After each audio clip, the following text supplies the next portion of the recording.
of October 30th to order and invite everyone to join me in rising for the Pledge of Allegiance. I pledge allegiance to the flag of the United States of America and to the republic for which it stands, one nation, under God, indivisible, with liberty and justice for all.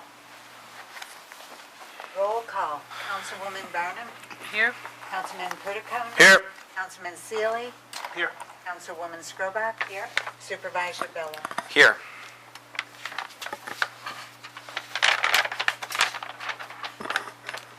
Item for board action.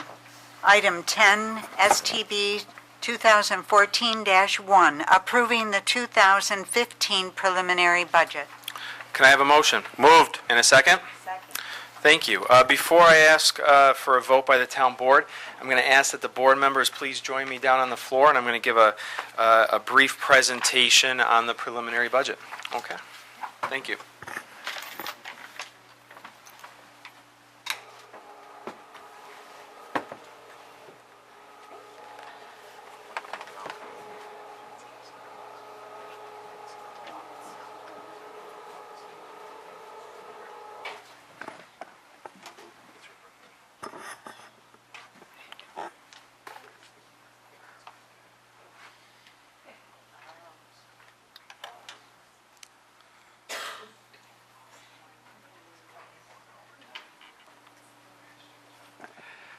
Okay, thank you. I wanted to, before the town board acted on the preliminary budget, I wanted to give a short presentation on what's included in the preliminary budget, and for those at home who are watching today, so that they can understand what it is exactly that we're voting on and what went into the 2015 town budget. In preparing the town budget, there were three operating principles that we used to put this budget together. The first one is to hold the tax rate flat. There's no secret and there's no question that the taxpayers in the town of Irondequoit already pay enough in property taxes, and it was a determination and a priority of this town board that in crafting this budget next year that we do not raise the property tax rate, and that we instead look for efficiencies in the way the town is organized and functioning to realize savings and realize abilities to be able to make sure that we're giving the best rate of return for your tax dollars, so that for every tax dollar that you pay into services for the town of Irondequoit, you're getting at least another dollar back in services. So the three operating principles, again, are to hold the property tax rate flat, look for efficiencies at Town Hall, and to ensure that you're getting nothing but the first-rate services in a return on your tax dollars. The next chart shows the town activities by function in the budget. It's a $32.2 million budget. As you can see, roughly 12% of the funds are spent on general government expenses. A little over 33% of the budget is on public safety. This is primarily the town's police department. 19% is on transportation, a little over 22% on economic assistance and home and community development programs, and 13% on our culture and recreation activities. Categories of expense within those departments, about 40% of our expenses are for personnel services. This is the salaries and expenses for our personnel. 27% is employee benefits. That's a significant amount that's always a challenge for the town of Irondequoit and for every other municipality when it comes to health care expenses and taxes. 21% is on services and supplies, which is the actual goods that the town purchases and contracts that we sign to provide services for our residents, and about 10% goes to debt service. Our sources of revenue are primarily, the majority of our revenue comes from property taxes, a little over 50%. And the 11% comes from sales tax, and the rest from other sources of revenue, including investment income, cable TV franchise, mortgage tax, and fines and fees. The town of Irondequoit, I would say disproportionately, is reliant on property taxes as compared to other towns that might have a larger share of sales tax. So this speaks to the need to focus our efforts on economic development and to really strengthen our commercial corridor to try to bring in new businesses and bring in additional revenue opportunities through our sales tax. And so we'll talk about that in ways the town is working to enhance those revenue sources to take the pressure off of property taxes in just a couple minutes.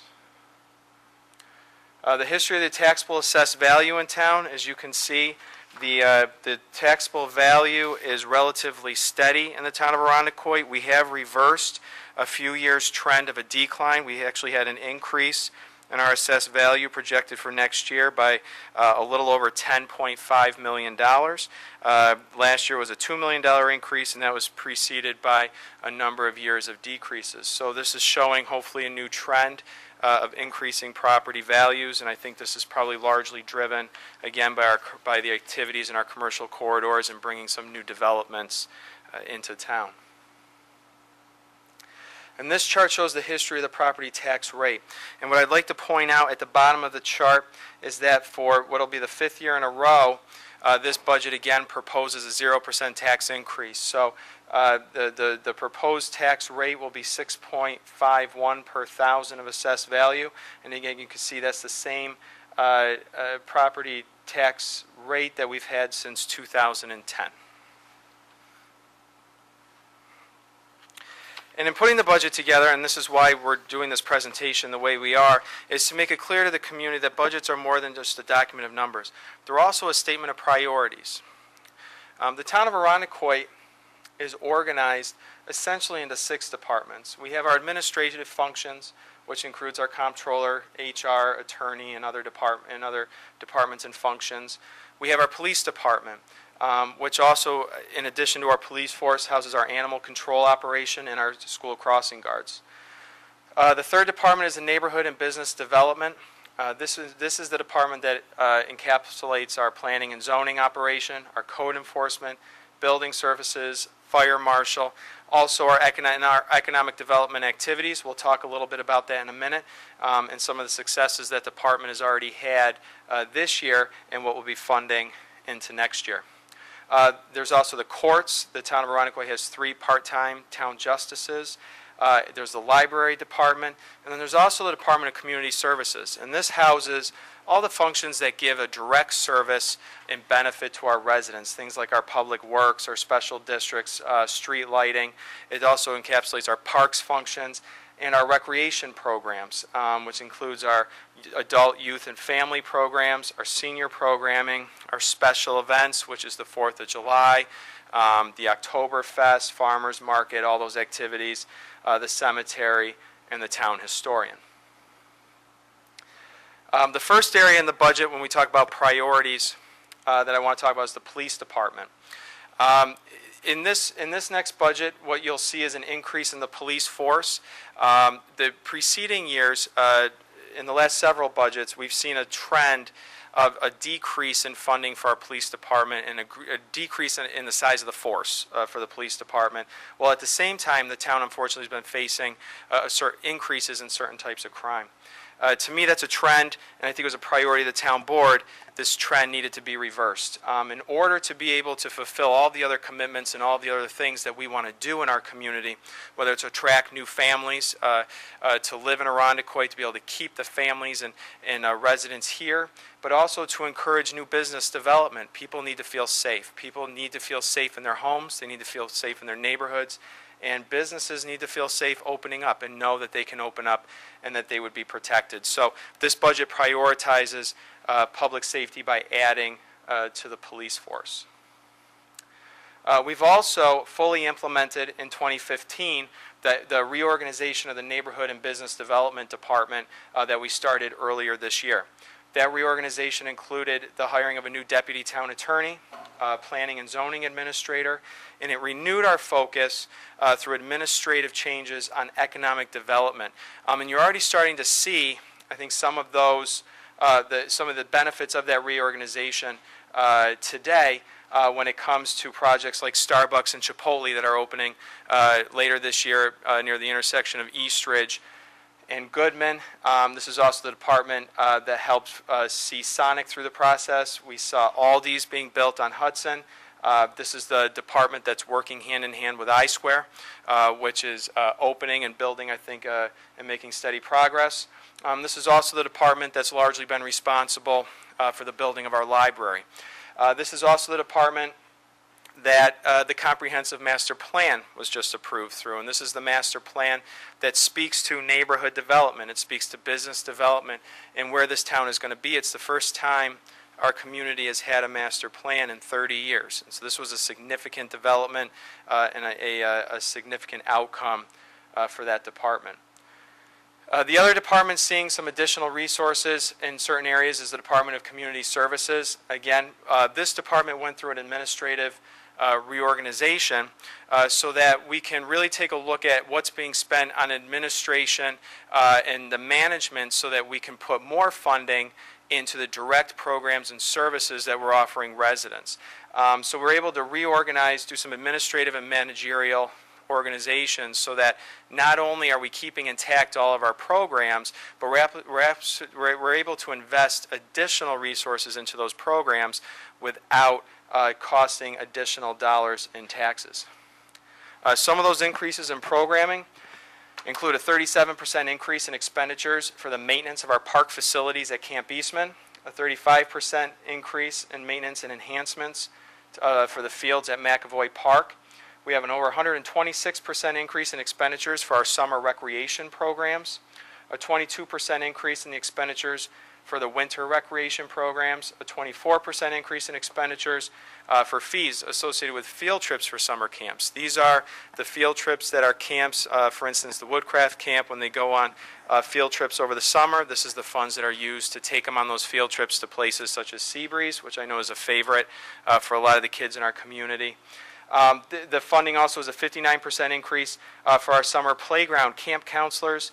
This should enable us and will enable us to open at least one additional summer camp location next summer.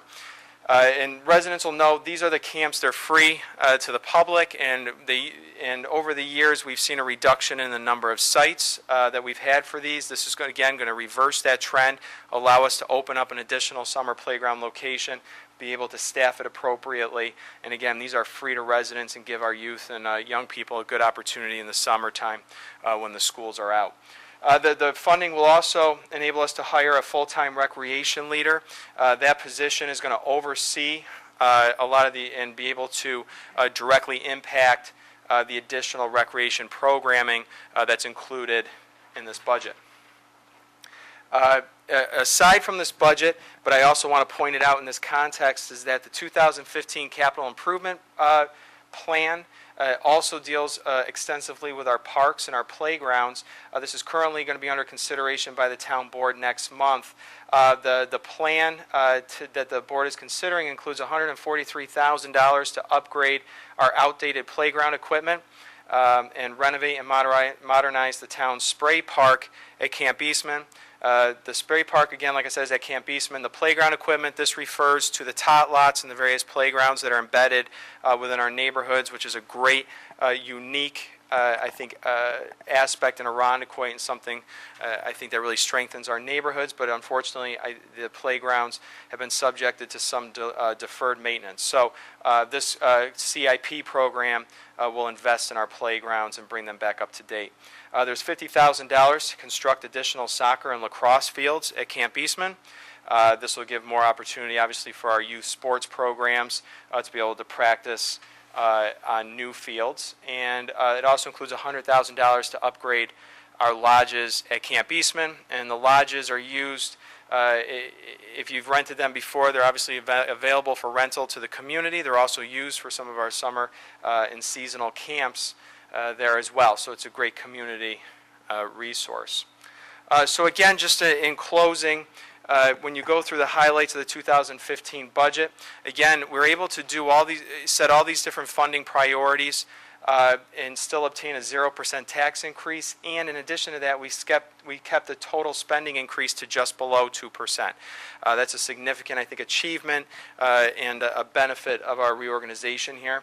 And by doing that, we were also able to increase our services in our law enforcement, as we talked about the police department, our economic development activities, which I think we're already starting to see some benefit from, and again, a significant investment in our recreational activities and our programs. So I would encourage anyone who has questions about the budget at home to please, a copy of the budget is on the town's website.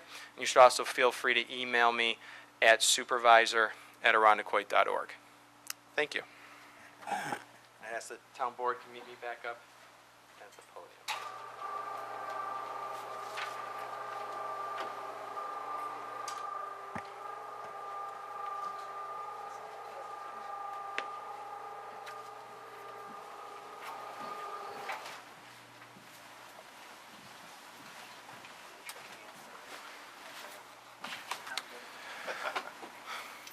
Okay, and before I ask for a vote and see if there's any other questions, I do want to thank a few people for helping put this together, and we'll thank,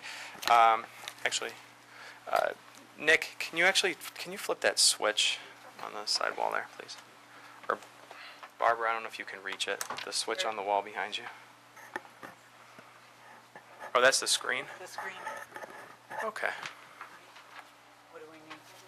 We need to turn the, Looks like those have a light. Oh, for the camera.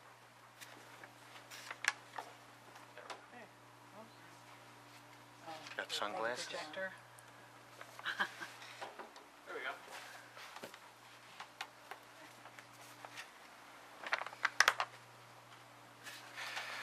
Okay, when we pass the final budget, I'll have some more formal remarks about that, but I do want to thank all of our department heads for working with us to put this budget together. I know we spent a lot of hours together going through the departments line by line, and I want to thank the town board members, also Annie Seeley, and your staff and all the work that you've put into this, and again, the board members who participated a couple weeks ago. I think we spent over 10 hours in town board workshop sessions, literally going through every department one at a time and going through the budget, looking to make sure that it really does reflect our priorities and that it's a solid, balanced budget. So I want to thank everybody for all the work that you've done. So with that, is there any questions or comments? No? All right, we had a motion and a second, right, Barbara? Okay, all those in favor signify by saying aye. Aye. Any opposed, nay? Motion carries. With that, that's the last item. I'd ask for a motion to adjourn. In a second. All those in favor say aye. Aye. Any opposed, nay? Motion carries. We are adjourned.